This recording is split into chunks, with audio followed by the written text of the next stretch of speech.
কোনো শ্রমিককে কারখানার মালিক কালো তালিকাভুক্ত করতে পারবে না, এমন সিদ্ধান্ত নেওয়া হয়েছে বলে জানান শ্রম ও কর্মসংস্থান উপদেষ্টা brigadier general M Sakhawat Hossain. শনিবার বিকেলে সাভারের গেন্ডা বালুমাঠে শহীদের স্মরণে জুলাই পূর্ণজাগরণ 2025 পালন উপলক্ষে আয়োজিত শ্রমিক সমাবেশে উপস্থিত হয়ে প্রধান অতিথির বক্তব্যে তিনি একথা বলেন। এ সময় তিনি আরও বলেন, প্রতিটি কারখানায় ট্রেড ইউনিয়ন করবার অধিকার রয়েছে, কমপক্ষে 5টি করে ট্রেড করবে। পরে সিবিআই নির্বাচনের মাধ্যমে নির্বাচিত প্রতিনিধিরাও সরকারের সাথে শ্রমিকদের সুযোগ সুবিধা নিয়ে আলাপ করবে। এ সময় উপস্থিত ছিলেন মহিলা ও শিশু বিষয়ক উপদেষ্টা শারমিন এস মুর্শিদ, প্রাথমিক ও গণশিক্ষা মন্ত্রণালয়ের উপদেষ্টা অধ্যাপক বিধান রঞ্জন রায় পোদ্দার, প্রাণী সম্পদ উপদেষ্টা ফরিদা আক্তার, বিজিএমইএ সভাপতিসহ কর্মকর্তারা উপস্থিত ছিলেন। আমরা অলরেডি একটা নির্ণয় নিয়েছি, যেটা এখন ফাইনালাইজ করতে যাব।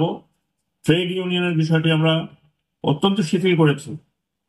এটা আপনার নেতৃবৃন্দ আপনারা জানেন, ট্রেড ইউনিয়ন এবং কোন শ্রমিককে কোনো মালিক কালা তালিকাভুক্ত করতে পারবে না, এটারও সিদ্ধান্ত নেওয়া হয়েছে।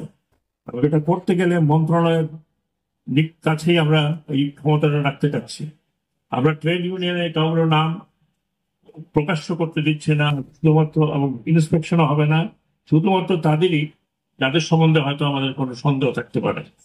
এবং প্রত্যেকটি কারখানায় ট্রেড ইউনিয়ন করার অধিকার রয়েছে, অন্ততপক্ষে 5টি,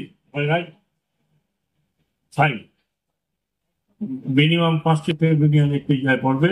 পরে একটি সিবিএ নির্বাচনের মাধ্যমে সিবিএ নির্ধারিত হবে, তারাই সরকারের সাথে শ্রমিকদের পক্ষে যা দাবি দেওয়া আছে সেগুলো উত্থাপন করবেন এবং তারাই হবেন বার্গেনিং এজেন্ট।